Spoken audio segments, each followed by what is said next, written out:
we wait until one is at deployment of the technology in the workforce setting, or frankly, in any of the places that we engaging with a chat bot to manage your online bank account, if we wait for those moments, it's too late. We spend a lot of time on AI risk and fear, and I'm sure we may be able to get to that. But on the other side of risk is reward, and I want to spend my time building frameworks of AI rewards in our society.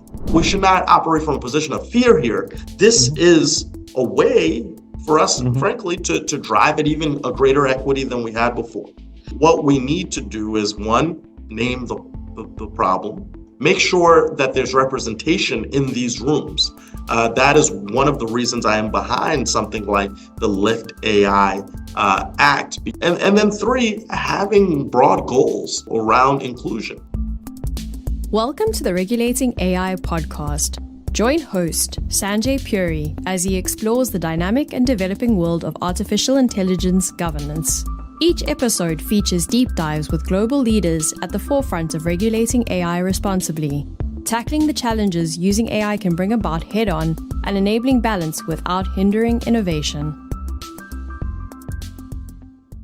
Welcome to Regulating AI, the podcast that brings global diverse voices together to discuss fair and responsible AI regulation worldwide.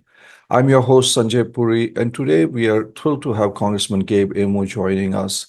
Congressman Amo has dedicated most of his career to public service in Rhode Island and Washington, D.C., including roles in the Biden White House and as Director of Public Engagement for former Rhode Island Governor Gina Raimondo. As a member of the House Committee on Science, Space, and Technology, he's been actively involved in shaping AI policy.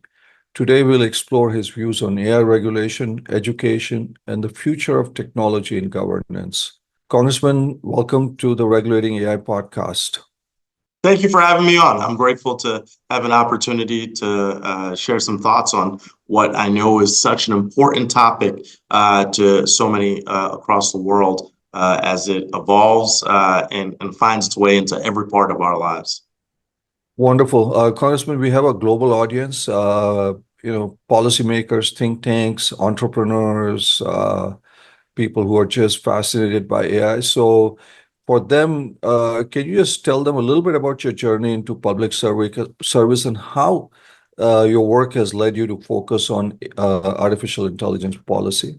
Well, I've had an opportunity to work at the heights of government in my short public service career. Actually, it's long at this point. Though I'm 36 years old, I've had the opportunity to work for two presidents of the United States at the White House. Working for the Obama White House as a junior staff member in the Office of Intergovernmental Affairs. And then between my White House stints, worked for Gina Raimondo, the U.S. Secretary of Commerce, who, as you know, is playing a major role in AI. But before then, we were at service for our home state, where I worked with her and for her on her senior staff, managing a lot of our external relationships with the cross section of partners that you have, business, labor unions, chambers of commerce, municipal leaders, mayors, town councils, and a whole spate of folks interested in the business of government. And the relationships needed to carry that business out.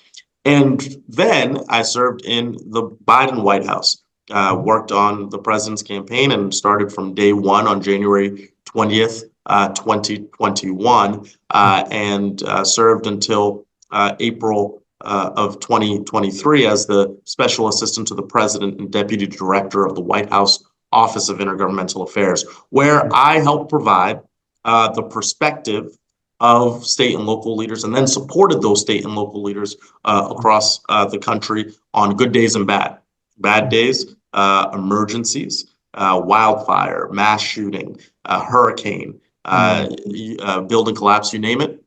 And on good days, catalyzing the investments of the administration in people and places.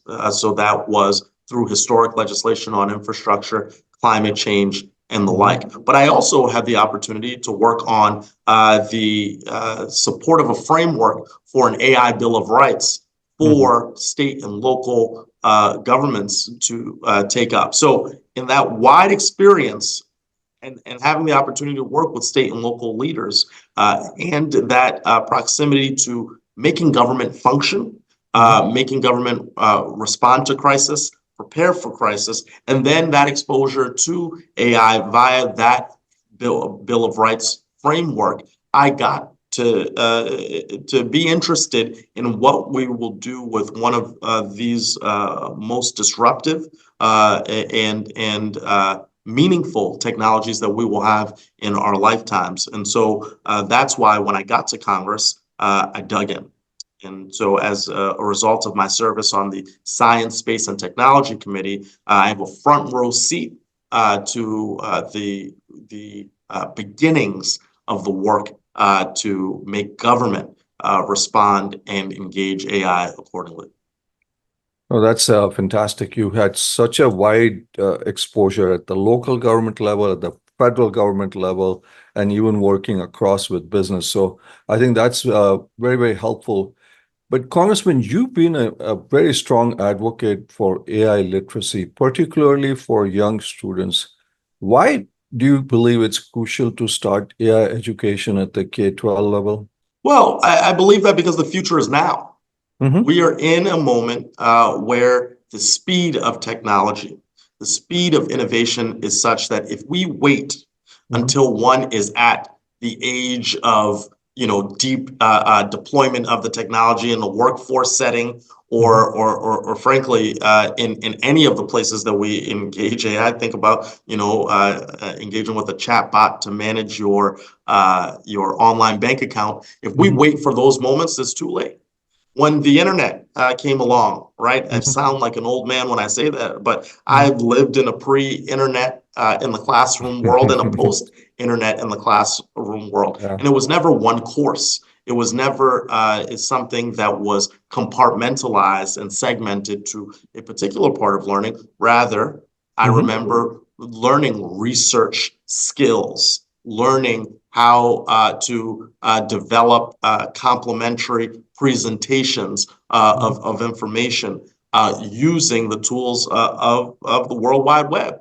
And we must do the same as it relates to AI. When I worked for the governor of Rhode Island, I helped roll out a program called Computer Science for Rhode Island, bringing forth computer science skills to those from kindergarten, right? Because the basics, the nuts and bolts, the mathematical and other capabilities that you need, the reasoning on computer science, those elements can be taught to a 4-year-old, to a 5-year-old. And similar to AI, we know that those elements will be present in so many parts of our lives. We will change the way that we learn. Right? We need to learn for understanding. And so my focus here on AI literacy is about making sure that those who are equipped with the tools of curriculum, of structure, can then make sure that our youngest from K to 12 are prepared to engage thoroughly, as the technology evolves and moves forward. Oh, that's great. So, as you said, the future is now, and equipping our youngest of generation with all the skills that are necessary for this transformative technology.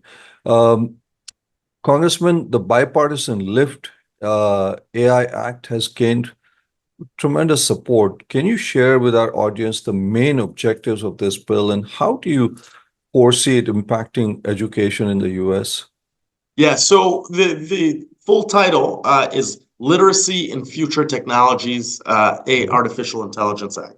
And that is the goal, is literacy. And where this fits in the realm of the educational experience is to make sure that the professional development that is necessary for our school leaders are there. There are institutions of higher learning which will serve as partners, as a vehicle for the National Science Foundation's funding to go to those institutions of higher learning, to go to the appropriate nonprofits to help in the development of the lesson planning that is necessary to then get into the classroom. And so where this fits in, right now in the United States House of Representatives, we are being proactive on several fronts, making sure that there are frameworks for learnings around AI. So this bill fits into a broader package of setting a ground level, a foundational understanding for these emerging opportunities, and making sure that AI is not something that is an afterthought. And so the bill is bipartisan because that's what it should be. It should be because the AI doesn't know whether we're Democrats or Republicans unless we feed it those queries, right? And so the premise here with my colleague Tom Kane from New Jersey is that we want to be very focused, not overly aggressive, but focused in where we may be able to make impacts in the near term. No, I think your point is absolutely right. And you are working with the NSF, and the bill makes reference to the NSF working with some of these educational institutions, Congressman. Exactly. And the NSF as a vehicle, knowing that it is a home of innovation, that it's a place where naturally in our system, the research capacities, the learnings from the implementation of something like this can then be translated across our country in a meaningful way. Yes, we had the director of the NSF on our podcast some time back, and he did talk quite a bit about this program. Congressman, you talked about your work at the intersection of federal and local government. How do you see AI impacting local governance and policy implementation? Everybody talks about the federal stuff, but you have a very unique window having worked on the local side, on the federal side. So you get a dual window. What is your perspective on the use of AI at the local level? Well, I think there's a multitude, right? You think about the issue of resilience and coastal resilience. I'm from Rhode Island. Climate change is already impacting us. But being able to, again, have that pattern recognition, to have the data sets of historical floods and storm systems for local planning, that's a remarkable capacity that would take time, that would take up resources, but that can make every community resilient to the impacts of climate change. You think about housing and being able to understand, residential patterns, to understand what zoning laws have certain impacts on density, to be able to, again, deploy the volume of data that's necessary in order to help policymakers execute decisions that are both predictive in nature and are also verifiable and testable, as opposed to policymaking that is driven by more arbitrary politics, right? That can help local government. When you think about all of the, I'll go one step of government up to the state level, right? One of the biggest expenditures in every state is the spending on healthcare. So when you think about what we may be able to do in terms of addressing certain populations that are, for example, heavy users of certain social services, and us routing them to interventions that are more appropriate, that lead to better outcomes, right? You can see similar when it comes to managing the behavior of traffic patterns and navigating roadways. When it comes to issues like helping people manage their debt and financial assistance, knowing that people with certain spending habits and patterns and deploying debt relief services that help people in a reasonable way so that they can accumulate wealth. So when you look across the spectrum, the access to the troves of data and patterns of human behavior and being predictive about where to intervene and where what the benefits of that's the power here. And that's what we spend a lot of time on AI risk and fear, and I'm Yes. sure we may be able to get to that. But on the other side of risk is reward.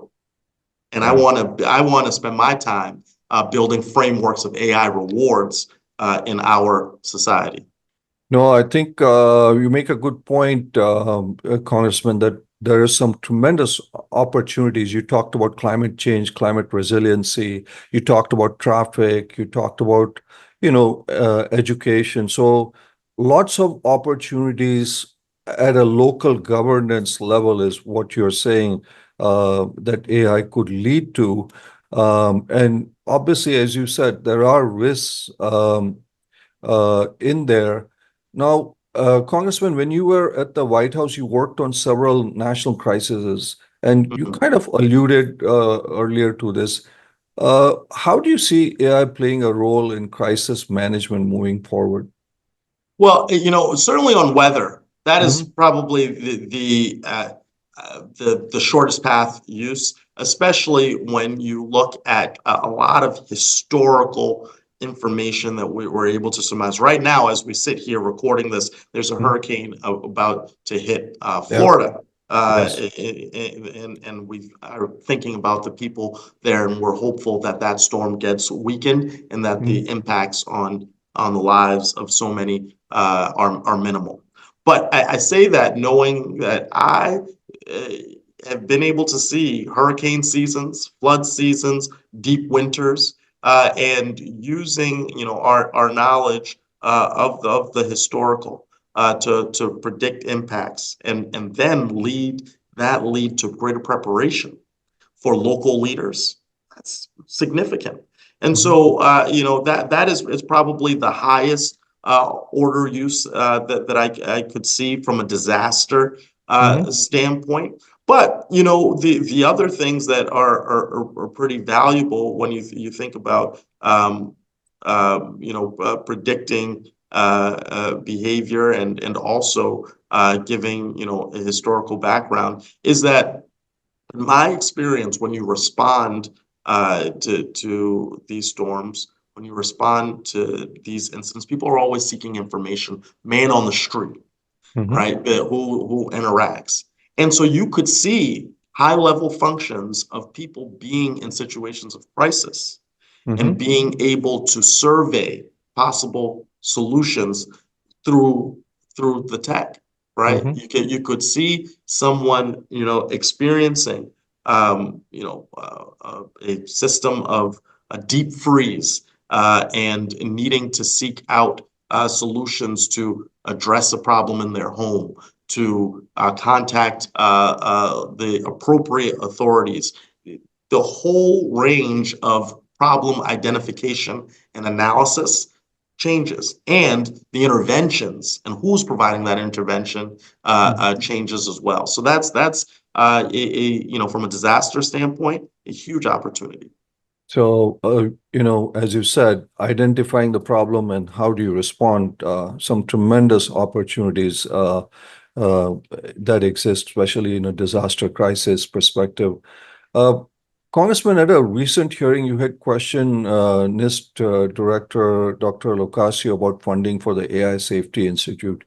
Can you elaborate for our audience the importance of this institute and how does it fit into the broader landscape of AI regulation? Well, it is incredibly important for us to Mhm. stand up an AI safety institute, out of NIST, Mhm. and out of the U.S. Department of Commerce, is a bold step Mhm. towards addressing what is one of the most prominent challenges with AI, and it's the mitigation of risk, Mhm. of making sure that whether it's dealing with malign actors Mhm. or it's dealing with the the range of companies and private sector actors who are engaged here, and making sure that we have things like the elimination of algorithmic bias, and when you remove human capacities, are we unleashing the best of ourselves or the worst of ourselves through the large language models and the training that the AI is going through? So having a unit of government focused here is important, and this is why I was so insistent on talking about funding levels, because my colleagues on the other side of the aisle, for those across the globe, my colleagues who are Republicans, I am a Democrat, have some statutory cuts to the budget, to the appropriations, that would impact the ability of the Safety Institute to get the work done, to address all of the challenges and opportunities that we face. And so my Republican friends have budgets that want to cut something that is just getting off the ground, and not providing for success of this institute. So I will continue to harp. We need the federal resources to be not only responsive, but to get ahead. Because we know that our partners, especially in the EU, have established really strong regulatory frameworks. I mean, I may disagree on how they carried out, but we have philosophical American and European differences. And that said, we have to invest the resources. I don't want us to be subject entirely to the big companies dictating how this should proceed. I don't want to inhibit innovation. That's not what we want to do, but we want to be prepared. And as government, your number one essential responsibility is to be there for when people need you. And so what the Safety Institute does is it provides that mantra, government being there on the forefront, proximate to solutions and mitigating risks and challenges. I think you made an important point that we need to make sure the guardrails are there. We need innovation, but we don't want large companies to dominate, and make sure the Safety Institute, which is just getting started, as you said, Congressman, has the resources that are needed. Congressman, talking about safety, AI has the potential to, exacerbate inequalities if it is not handled carefully. You talked briefly about that. How can regulation help ensure that AI benefits all communities, not just a select few? Yes, and this is the transparency, the openness about the particular models, about algorithms, about how information is generated, and who is usually left out are the people who aren't represented in the rooms of power, and that can be translated to technology. And it's not a function of can be; it has been. There have been studies already showing the difference of impacts relative to credit scores being deployed for predictions on mortgages being provided, rents. And apartments being offered. There's been bias on the public health standpoint, where the representation in data sets of Black people, of people of color, is less than that of other communities. So, we should not operate from a position of fear here. This is a way for us, frankly, to drive at even a greater equity than we had before. And so what we need to do is, one, name the problem, right? And, I think, again, problem identification is how you get to solution, right? Name the problem. Make sure that there's representation in these rooms. That is one of the reasons I am behind something like the Lift AI Act, because when we open up access to education and pathways and people serving and working in roles, they will bring their lives perspectives to the table, right? So having the right people around the table. And then three, having broad goals around inclusion, right? Because I think about the public health benefits so much. Your ability to detect, rare diseases that affect certain communities. Your ability to address, learning challenges, issues that you see patterns, of behavior behind. There is so much potential, but it starts from a place of being deeply intentional.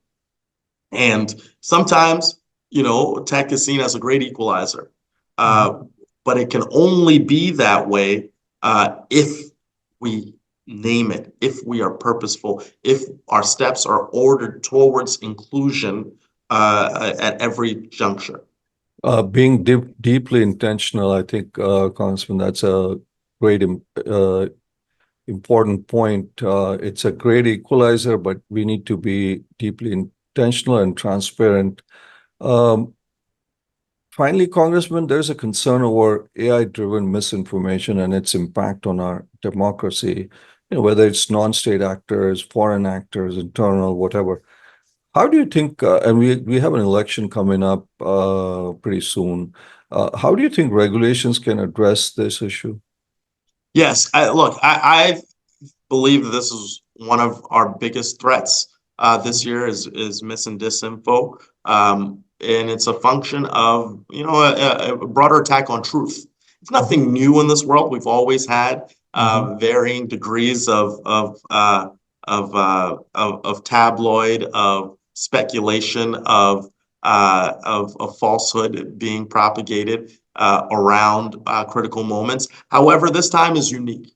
It's unique because of the speed with which information moves. And so, look, I think you can do some work on the legislative side, calling for truth in advertising, holding responsible the platforms as we deploy information, making sure that as these large language models are providing responses to queries about election day, about polling places, about information that they've heard from the non-aligned sources, the unbiased sources that should be there, that there is verification and partnership with local election officials, partnership with the good actors who are centers of providing unbiased information. There are lots of those people, and so I hope there is there's a broad set of partnerships and attempts to provide a clearinghouse and also blocking and the low quality sources from the results and the queries that people put forward. It is going to be obviously a raw period given where we are now, where people are going to question everything. However, the best thing we can do is isolate the noise, the rabble rousing, focus on objectivity. There's obviously a lot of room for opinion. Let that space exist, but make sure that we have clear alignment on the concepts of truth, of facts, of what has been, not what someone says could be. And so that is ultimately what we have to do, and that's going to require a lot of people to be in this together. But I have a great confidence in our capacity to have a very healthy democratic exercise this November, and then we can build on these great tools on AI so that we can have it be part of us fully realizing our democratic values. Important points, as you said, isolate some of the noise, look at objective information, and then post our election, find some opportunities for these tools to really give us the benefits that it can. Thank you, Congressman Amo, for sharing your insights on AI regulation and education. Your work on the Lift AI Act and your commitment to responsible AI development are crucial, as we navigate this rapidly evolving technological landscape. And to our listeners, remember that shaping the future of AI is a collective effort, as Congressman said, requiring engagement from policymakers, educators, industry leaders, and citizens alike. Join us next time on Regulating AI as we continue to explore the challenges and opportunities in creating a fair and responsible AI-driven world. Until then, stay curious and stay informed. Congressman, thank you so much. This was very helpful. Your perspective and your work on education, the Lift AI Act, your work in the community, local and federal, because we all talk about big stuff, but it's in many cases, it's the little stuff also that matters: climate resiliency, disaster recovery. So thank you so much for being on the podcast. It's an honor to be on, and let's keep going together. Absolutely. Thank you.